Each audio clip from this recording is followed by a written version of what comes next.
Hey guys, welcome on my digital learning platform BHU academy. Daily current affair के series में हम लोग discuss करने वाले हैं अगस्त 1 2021 के 10 इंपॉर्टेंट करंट अफेयर के क्वेश्चन को, जो राष्ट्रीय और अंतर्राष्ट्रीय स्तर के करंट अफेयर के क्वेश्चन बनते हैं। इस करंट अफेयर को समझने के लिए उसका विश्लेषण किया जाता है और उससे जितने भी बनने वाले हैं जीके जीएस उसको भी इस वीडियो में डिस्कस किया जाता है। और बात इसकी इंपॉर्टेंट की जाए तो किसी भी यूनिवर्सिटी में होने वाले एडमिशन से पूर्व एंट्रेंस एग्जाम के पर्पज से ये वीडियो काफ़ी इंपॉर्टेंट है। साथ ही साथ अदर कंपटीशन लेवल के एग्जाम के लिए भी ये वीडियो काफ़ी इंपॉर्टेंट है। तो गाइस प्लीज सेशन के साथ अंत तक बने रहिएगा, क्योंकि इसमें 10 इंपॉर्टेंट करंट अफेयर को डिस्कस किया जाता है। तो चलिए सेशन को शुरू करते हैं। और गाइस, अगर आप हमारे चैनल पर नए जुड़ते हैं तो प्लीज़ पहले हमारे चैनल को सब्सक्राइब कर लीजिए। चलिए सेशन को शुरू करते हैं। देखिए, पहला प्रश्न है, विश्व रेंजर दिवस वर्ल्ड रेंजर डे कब मनाया गया है? तो ये है वर्ल्ड रेंजर डे। ऑप्शन है 30 जुलाई, 31 जुलाई, 1 अगस्त, 2 अगस्त। तो इसका सही जवाब है ऑप्शन बी, 31 जुलाई। 31 जुलाई को मनाया गया है विश्व रेंजर दिवस वर्ल्ड रेंजर डे। देखिए, हैप्पी वर्ल्ड रेंजर डे ये मनाया गया है 31 जुलाई को। देखिए, विश्व रेंजर दिवस प्रत्येक साल 31 जुलाई को मनाया जाता है। किनके लिए? तो ड्यूटी के दौरान मारे गए या घायल हुए जो रेंजर हैं उनकी याद में, और दुनिया के प्राकृतिक और सांस्कृतिक विरासत की रक्षा के लिए जो रेंजर हैं उनके द्वारा किए गए कार्य का जश्न मनाने के लिए ये डे जो है विश्व रेंजर दिवस 31 जुलाई को मनाया जाता है। तो जो रेंजर है जो ड्यूटी के दौरान मारे गए हैं अथवा ड्यूटी के दौरान घायल हुए हैं, जिन्होंने प्राकृतिक और सांस्कृतिक विरासत की रक्षा करने में अपनी महत्वपूर्ण भूमिका निभाई है, तो उन्हीं के याद योगदानों को याद करने के लिए, जश्न मनाने के लिए 31 जुलाई को मनाया जाता है विश्व रेंजर दिवस के रूप में, वर्ल्ड रेंजर डे के रूप में।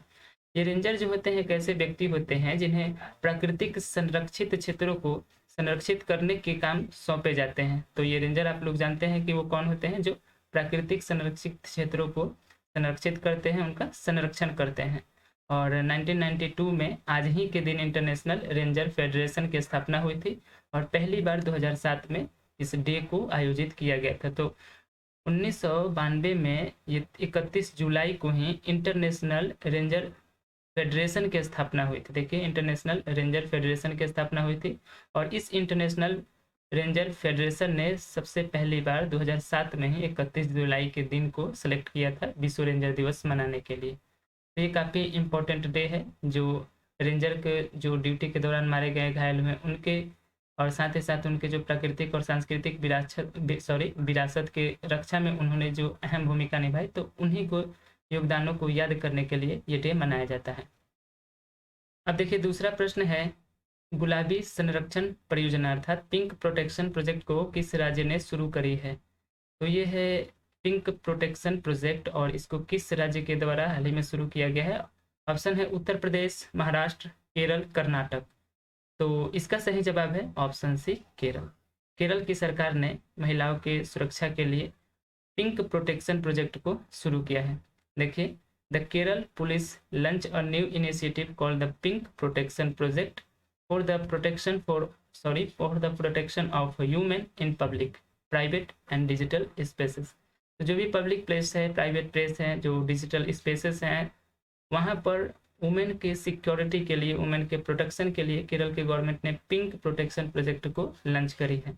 अब ये जो पिंक प्रोटेक्शन है इसका उद्देश्य क्या है? तो सार्वजनिक स्थानों पर, पब्लिक प्लेस पर, साथ ही साथ दहेज से संबंधित जो मुद्दे होते हैं, साइबर अपराध से संबंधित जो मुद्दे होते हैं, और या फिर यूँ कहे कि नारी सशक्तिकरण से संबंधित जो मुद्दे होते हैं, तो उन्हीं को रोकने के लिए केरल की गवर्नमेंट ने इस पिंक प्रोटेक्शन प्रोजेक्ट को शुरू करी है।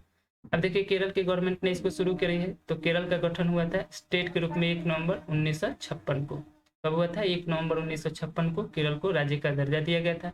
केरल की राजधानी है तिरुवनंतपुरम और वर्तमान में केरल के मुख्यमंत्री कौन है? पिनराई विजयन वर्तमान में केरल के मुख्यमंत्री हैं। आरिफ मोहम्मद खान वर्तमान में केरल के गवर्नर हैं, राज्यपाल हैं। लोकसभा सीट की संख्या है केरल में 20, राज्यसभा सीट की संख्या है 9। राज्यसभा सीट की संख्या है 9 और लोकसभा सीट की संख्या है 20। विधानसभा सीट की संख्या है केरल में 140।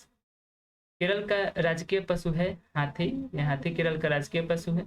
राजकीय वृक्ष है केरल का नारियल का वृक्ष, और पक्षी है धनेश, जिसको कहा जाता है ग्रेट हॉर्नबिल। ये केरल का राजकीय पक्षी है।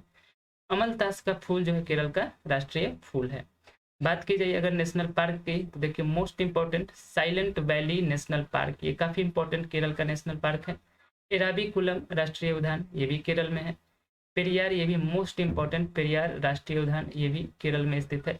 मुथंगा वन्य जीव अभ्यारण्य, अन्नामुदी शोला राष्ट्रीय उद्यान, तो ये जितने भी इंपॉर्टेंट राष्ट्रीय उद्यान है ये सभी केरल में स्थित है, जिसमें मोस्ट इंपॉर्टेंट साइलेंट वैली और पेरियार राष्ट्रीय उद्यान है। झील की बात की जाए तो देखिए पेरियार झील और वेम्बनाड झील most important in Kerala. Ashtamudi झील, पुकोर झील, बेल्लयाने झील, ये सभी झील केरल में स्थित हैं। उत्सव की बात की जाए फेस्टिवल की, तो देखिए ओणम, पोंगल, ये काफ़ी इंपॉर्टेंट फेस्टिवल है केरल में। और क्लासिकल डांस की बात की जाए तो Kathakali, Mohiniyattam, the most important classical dance इन केरल। चलिए आगे बढ़ते हैं। अब देखिए तीसरा नंबर प्रश्न है, महाराष्ट्र भूषण पुरस्कार 2021 से किसे सम्मानित किया जाएगा। तो ये जो पुरस्कार है 2021 का महाराष्ट्र भूषण पुरस्कार, इस पुरस्कार से किसको सम्मानित किया जाएगा। ऑप्शन है उदित नारायण, तुलसी कुमार, आशा भोसले, लता मंगेशकर।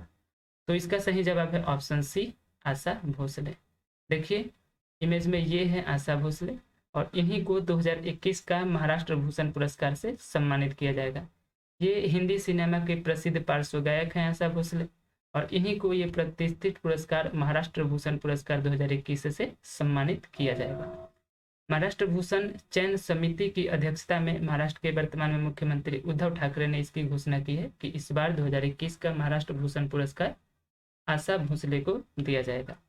आशा भोसले को आधिकारिक तौर पर देखिए Guinness book of world records द्वारा संगीत इतिहास में सबसे अधिक रिकॉर्ड की गई कलाकार के रूप में भी इनको स्वीकार किया गया है। तो इनका नाम जो है गिनीज बुक ऑफ वर्ल्ड में रिकॉर्ड है और इन्हीं को अब 2021 में महाराष्ट्र भूषण पुरस्कार से सम्मानित किया जाएगा।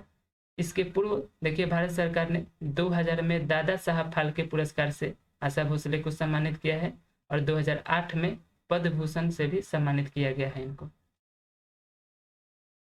अब देखिए यहाँ पर कुछ इम्पोर्टेंट पुरस्कार हैं जो 2021 में प्रदान किए गए, आप लोगों को पता भी होगा। जैसे 2021 में दिया गया दादा साहब फाल्के पुरस्कार जो 91वां था, 91वां दादा साहब फाल्के पुरस्कार 2021 में दिया गया किसको, रजनीकांत को। वर्ष 2020 का 30वां सरस्वती सम्मान पुरस्कार किसे दिया गया, तो वो है कुमार लिम्बाबे को दिया गया। वर्ष 2020 में जो सरस्वती सम्मान दिया गया वो 30वां था।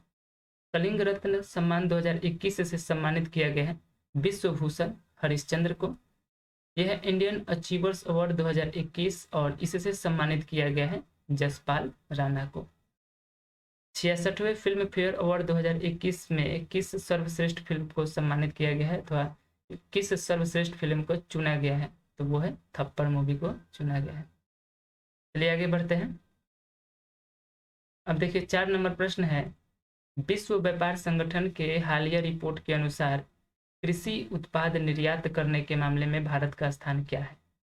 तो यह है वर्ल्ड ट्रेड ऑर्गेनाइजेशन के द्वारा हाल ही में एक रिपोर्ट जारी किया गया है जिसमें पूछा गया है कि कृषि उत्पाद के निर्यात करने में भारत किस स्थान पर है। ऑप्शन है 8वां, 9वां, 10वां, 12वां। तो इसका सही जवाब है ऑप्शन बी, 9वां स्थान पर है। भारत जो है कृषि उत्पाद निर्यात करने में जो एग्रीकल्चर से संबंधित प्रोडक्ट होते हैं उनको निर्यात करने के मामले में भारत 9वें स्थान पर है। देखिए हाल ही में जारी WTO की रिपोर्ट के अनुसार भारत कृषि उत्पाद निर्यात करने के मामले में 9वें स्थान पर पहुंच गया है और ये जो भारत है 2019 में ही भारत कृषि उत्पाद निर्यात के मामले में टॉप 10 देशों में शामिल हो गया था और इस बार 2021 में जब ये WTO के द्वारा रिपोर्ट जारी किया गया तो भारत 9वें स्थान पे पहुंच गया है। अब टॉप 3 देश कौन कौन से हैं, तो देखिए कृषि उत्पाद से संबंधित जो निर्यात होता है उसके निर्यात में 1 नंबर पे है यूरोपियन यूनियन, दूसरे नंबर पर है अमेरिका, तीसरे नंबर पर है ब्राज़ील, चौथे नंबर पर है भारत का पड़ोसी देश चीन और भारत का इसमें स्थान क्या है, तो 9वां स्थान है भारत का। चलिए आगे बढ़ते हैं। अब देखिए WTO ने इस रिपोर्ट को जारी किया है, तो WTO का फुल फॉर्म होता है वर्ल्ड ट्रेड ऑर्गेनाइजेशन, विश्व व्यापार संगठन। इसकी स्थापना हुई थी 1 जनवरी 1995 को और इसका मुख्यालय है जिनेवा में, स्विट्जरलैंड के जिनेवा में WTO का हेडक्वार्टर है और वर्तमान में इसके सदस्य देशों की संख्या है 164। वर्तमान में इसके महानिदेशक हैं नागोजी ओंकोजो इबेला। नागोजी ओंकोलो इबेजा इसके वर्तमान समय पे महानिदेशक हैं। चलिए आगे बढ़ते हैं।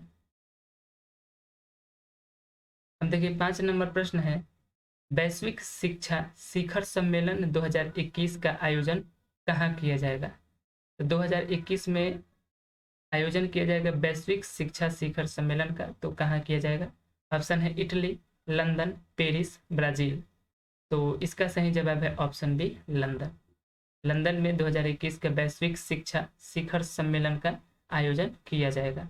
देखिए ये जो है GPE, इसका फुल फॉर्म है ग्लोबल पार्टनरशिप फॉर एजुकेशन। ये एक ऐसी संस्था है जो 90 से अधिक देशों में शिक्षा के लिए फंड प्रोवाइड करती है। ये जो GPE संस्था है ग्लोबल पार्टनरशिप फॉर एजुकेशन, ये 90 से अधिक कंट्रीज में शिक्षा के लिए फंड डोनेट करती है। और ये जो है GPE ने हाल ही में शिक्षा के लिए 5 बिलियन अमेरिकी डॉलर जुटाने के उद्देश्य से लंदन में एक वैश्विक सम्मेलन कर रही है, समिट कर रही है, वैश्विक शिक्षा शिखर सम्मेलन 2021। और लंदन में इसकी मेजबानी की जाएगी, लंदन इसकी मेजबानी करेगा। चलिए आगे बढ़ते हैं। अब देखिए 6 नंबर प्रश्न है, राजीव गांधी ग्रामीण भूमिहीन कृषि मजदूर न्याय योजना को किस राज्य सरकार ने शुरू किया है? तो ये योजना है राजीव गांधी ग्रामीण भूमिहीन कृषि मजदूर न्याय, इसको किस राज्य सरकार ने शुरू किया है? ऑप्शन है छत्तीसगढ़, मध्य प्रदेश, उत्तर प्रदेश, इनमें सभी। तो इसका सही जवाब है ऑप्शन ए, छत्तीसगढ़। छत्तीसगढ़ राज्य सरकार के द्वारा ये जो राजीव गांधी ग्रामीण भूमिहीन कृषि मजदूर न्याय योजना है, इसको शुरू किया गया है। देखिए छत्तीसगढ़ के वर्तमान में मुख्यमंत्री हैं भूपेश बघेल, और इन्होंने भूमि से वंचित परिवारों के लिए, भूमि से वंचित किसानों के लिए राजीव गांधी ग्रामीण भूमिहीन कृषि मजदूर न्याय योजना को शुरू किया है। इस योजना के तहत क्या किया जाएगा कि इस योजना के तहत जो भूमिहीन परिवार हैं, भूमिहीन कृषक हैं, उनको प्रत्येक साल 1 साल पे 6,000 रुपए की वित्तीय सहायता प्रदान की जाएगी। अब छत्तीसगढ़ के यहाँ पर देखिए कुछ इंपॉर्टेंट योजना है जिसको हाल ही में छत्तीसगढ़ सरकार के द्वारा शुरू किया गया। मुख्यमंत्री मितान योजना, ये छत्तीसगढ़ राज्य के द्वारा शुरू किया गया। महतारी दुलार योजना, ये भी छत्तीसगढ़ राज्य के द्वारा शुरू किया गया। कौशल्या मातृत्व योजना, ये भी छत्तीसगढ़ सरकार के द्वारा शुरू किया गया। हाफ बिजली बिल योजना, ये भी छत्तीसगढ़ के द्वारा शुरू किया गया। और ये गोधन न्याय योजना, ये भी छत्तीसगढ़ राज्य सरकार के द्वारा शुरू किया गया योजना है। चलिए आगे बढ़ते हैं। अब देखिए 7 नंबर प्रश्न है, हाल ही में 1 करोड़ फास्टैग जारी करने वाला देश का पहला बैंक कौन बन गया है? ऑप्शन है Paytm bank, Airtel payment bank, SBI, इनमें सभी। तो इसका सही जवाब है ऑप्शन ए, पेटीएम बैंक। पेटीएम बैंक जो है फास्टैग जारी करने वाला, 1 करोड़ फास्टैग जारी करने वाला भारत का पहला देश बन गया है। देखिए पेटीएम बैंक 1 करोड़ फास्टैग जारी करने वाला देश का पहला बैंक बन गया है। अब देखिए जो फास्टैग होता है ये एक इलेक्ट्रॉनिक रूप से टोल कलेक्शन का तकनीक है। जो फास्टैग है ये इलेक्ट्रॉनिक रूप से, डिजिटल रूप से टोल कनेक्शन, इलेक्ट्रॉनिक रूप से टोल कनेक्शन की एक तकनीक है जिससे टोल शुल्क दिया जाता है इलेक्ट्रॉनिक रूप से, डिजिटल रूप से। इसमें क्या है कि दरअसल राष्ट्रीय राजमार्ग से जब आप अपने वाहनों को गुजारने के लिए सरकार के द्वारा टोल टैक्स लिया जाता है, यह टोल टैक्स वसूलने के लिए हाईवे पर जगह जगह टोल प्लाजा बनाए जाते हैं। तो ये जो टोल प्लाजा है, जब आप देखिए राष्ट्रीय राजमार्ग पे जाइएगा तो जगह जगह ये टोल प्लाजा बनाए गए होते हैं। किस लिए? तो जब आप सड़क पर चलते हैं उस सड़क के लिए टोल टैक्स पे किया जाता है, उसके लिए ये टोल प्लाजा बनाया जाता है। और ये बनाया जाता है और लोगों को वहाँ पर कैश के रूप में भुगतान किया जाता है। कैश के रूप में आप टोल टैक्स देते हैं। इससे क्या होता है कि समय भी लगता है और सड़क जाम की भी स्थिति उत्पन्न होती है। इसीलिए ये जो फास्टैग है ये इलेक्ट्रॉनिक रूप से टोल कलेक्शन का एक तकनीक है। तो अब सरकार ने इसी फास्टैग के माध्यम से ये जो आप टोल टैक्स पे करते हैं इसको सरकार ने ऑनलाइन कर दिया है। तो ये जो है इससे टोल प्लाजा पर उन्हें कैश के रूप में भुगतान नहीं करना पड़ता और ये ऑटोमेटिक ऑनलाइन पेमेंट हो जाती है। तो इसके लिए आपको सड़क पे रुकना भी नहीं पड़ता है। तो 1 करोड़ फास्टैग जारी करने वाला देश का पहला बैंक बन गया है पेटीएम बैंक। चलिए आगे बढ़ते हैं। अब देखिए 8 नंबर प्रश्न है, हाल ही में किसने बिल आइजनर कॉमिक्स इंडस्ट्री अवार्ड जीता है? ये जो विल आइजनर कॉमिक्स इंडस्ट्री अवार्ड है, इस अवार्ड से किसे सम्मानित किया गया है? ऑप्शन है Anand Radhakrishnan, Dave Olbrich, brother Matthews, इनमें सभी। तो इसका सही जवाब है option a, Anand Radhakrishnan. Anand Radhakrishnan को Will Eisner comic industry award से सम्मानित किया गया है। देखिए ये हैं आनंद राधा कृष्णन और इन्हीं को Will Eisner comic industry award से सम्मानित किया गया है। ये ग्राफिक कलाकार जो हैं, ये आनंद राधा कृष्णन एक ग्राफिक कलाकार हैं जिनको प्रतिष्ठित will Eisner comic industry award से सम्मानित किया गया है। ये will Eisner comic industry award से इनको सम्मानित किया गया है। और इस अवार्ड को देखिए, कॉमिक्स की दुनिया में इस अवार्ड को ऑस्कर अवार्ड कहा जाता है। ये जो राधा कृष्णन है, इन्होंने अपना अवार्ड शेयर किया है किसके साथ? तो ब्रिटेन के जॉन पियर्सन के साथ इन्होंने अपना पुरस्कार साझा किया है, शेयर किया है। और इन्होंने संयुक्त रूप से एक ग्राफिक उपन्यास बनाया है जिसका नाम है blue in green. Blue in green इन्होंने एक बनाया है। देखिए ये है इमेज में, ब्लू इन ग्रीन इन्होंने एक ग्राफिक कॉमिक्स बनाया है। और इन्हीं ब्लू इन ग्रीन के लिए इन दोनों को संयुक्त रूप से will Eisner comic industry award से सम्मानित किया गया है। आइजनर अवार्ड की स्थापना कब हुई थी? 1988 में। अमेरिका के कॉमिक संपादक थे डेल ओलब्रिच और इन्हीं के द्वारा 1988 में आइजनर अवार्ड्स की स्थापना करी गई थी। चलिए आगे बढ़ते हैं। अब देखिए 9 नंबर प्रश्न है, हाल ही में भारत के कितने बाघ अभयारण्यों को CATS में शामिल किया गया है? भारत के कितने बाघ अभयारण्यों को CATS में शामिल किया गया है? ऑप्शन है 10, 12, 14, 15। तो इसका सही जवाब है ऑप्शन सी, 14। भारत के 14 बाघ अभयारण्य को CATS में शामिल किया गया है। देखिए यह CATS, इसमें भारत के 14 बाघ अभयारण्य को शामिल किया गया है। CATS का मतलब है कंजर्वेशन एसर्ट टाइगर स्टैंडर्ड्स। देखिए CATS जो है टाइगर रेंज देश, जो टाइगर रेंज कंट्रीज हैं, इनका एक वैश्विक गठबंधन है। इनका एक वैश्विक गठबंधन मान्यता प्राप्त एक संस्था है। ये CATS एक संस्था है जिसको स्थापित किया गया है टाइगर रेंज कंट्रीज के द्वारा और इन्हें बाघ संरक्षित क्षेत्र के विशेषज्ञों के द्वारा विकसित किया गया है, जो विश्व स्तर पर बाघों के संरक्षण के ऊपर काम करते हैं। तो ये जो CATS संस्था है, ये विश्व भर में बाघों के संरक्षण के ऊपर काम करते हैं और आधिकारिक तौर पर इसको 2013 में लॉन्च किया गया था। इनके द्वारा तो टाइगर रेंजर्स जो कंट्रीज हैं उनके द्वारा और जो बाघ संरक्षित क्षेत्र के विशेषज्ञ हैं, एक्सपर्ट हैं, उनके प्लान के अनुसार ये CATS को बनाया गया था। तो 29 जुलाई 2021 को अंतर्राष्ट्रीय बाघ दिवस के रूप में मनाया गया है। अगर आप सेशन के साथ बने होंगे तो आपको पता होगा कि 29 जुलाई को मनाया गया था अंतर्राष्ट्रीय बाघ दिवस के रूप में। और इसी दिन भारत के 14 बाघ अभयारण्यों को वैश्विक संरक्षण सुनिश्चित बाघ मानकों, जिसको कहते हैं CATS में शामिल किया गया है। राष्ट्रीय बाघ संरक्षण प्राधिकरण NTCA ने भारत के 14 बाघ अभयारण्यों को CATS का मान्यता दिया है। चलिए आगे बढ़ते हैं। अब देखिए 10 नंबर प्रश्न है, हाल ही में कोरपेट का 36वां संस्करण का आयोजन किस देश के मध्य किया जाएगा? तो इस बार जो है 2021 में ये कोरपेट का 36वां संस्करण हो रहा है। इसके पूर्व 2020 में 35वां संस्करण हुआ था और इस बार 36वां हो रहा है कोरपेट का। तो ये किन 2 देशों के मध्य किया गया है? ऑप्शन है भारत और इंडोनेशिया, भारत और चीन, चीन और रूस, अमेरिका और भारत। तो इसका सही जवाब है ऑप्शन ए, भारत और इंडोनेशिया। भारत और इंडोनेशिया के बीच 2021 में 36 एडिशन ऑफ कोरपेट हो रहा है, इंडिया और इंडोनेशिया के बीच में। किस महासागर में? तो इंडियन ओशियन महासागर में। देखिए ये क्या है, कोरपेट का मतलब है, ये है कोऑर्डिनेट पेट्रोल इसका मतलब है। और जो कोरपेट है इसका मूल उद्देश्य है वाणिज्यिक शिपिंग को बढ़ावा देना, अंतर्राष्ट्रीय व्यापार को बढ़ावा देना और वैध समुद्री गतिविधियों, जो समुद्र में इलीगल काम होते हैं, वैध समुद्री गतिविधियों के संचालन के लिए हिंद महासागर क्षेत्र को सुरक्षित रखना, जो इलीगल काम होते हैं उन पर कंट्रोल करना, ये कोरपेट का मुख्य उद्देश्य है।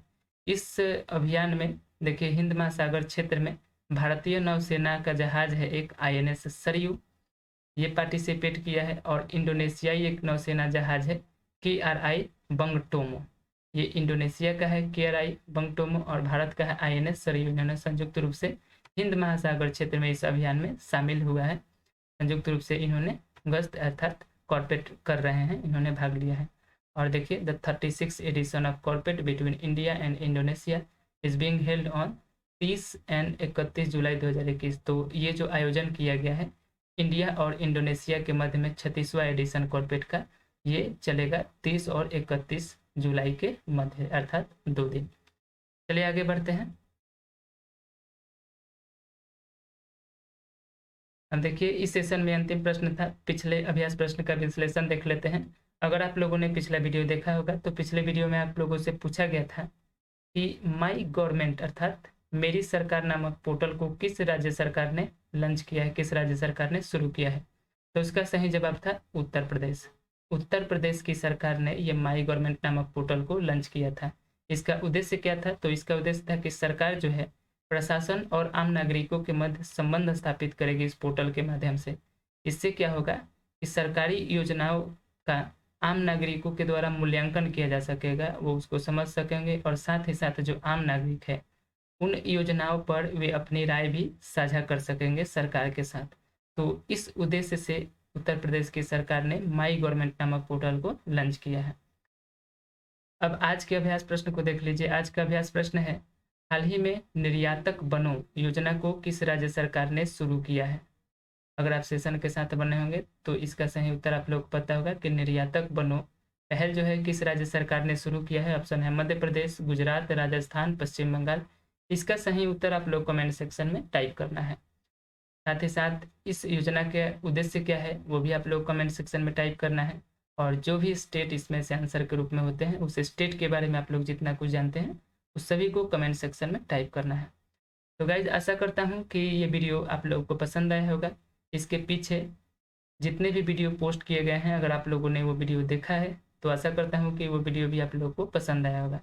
अगर ये वीडियो आप लोगों को अच्छा लगता है तो प्लीज़ हमारे वीडियो को लाइक कीजिए। अगर आप हमारे चैनल पर नए जुड़ते हैं तो हमारे चैनल को सब्सक्राइब कीजिए, अधिक से अधिक ग्रुप में अधिक से अधिक दोस्तों के पास इसको शेयर कीजिए। अगले वीडियो में हम लौटेंगे 2 अगस्त 2021 के करेंट अफेयर के साथ। तो चलिए वीडियो को यहीं एंड करते हैं। Be positive, be motivated. जय हिंद, जय भारत।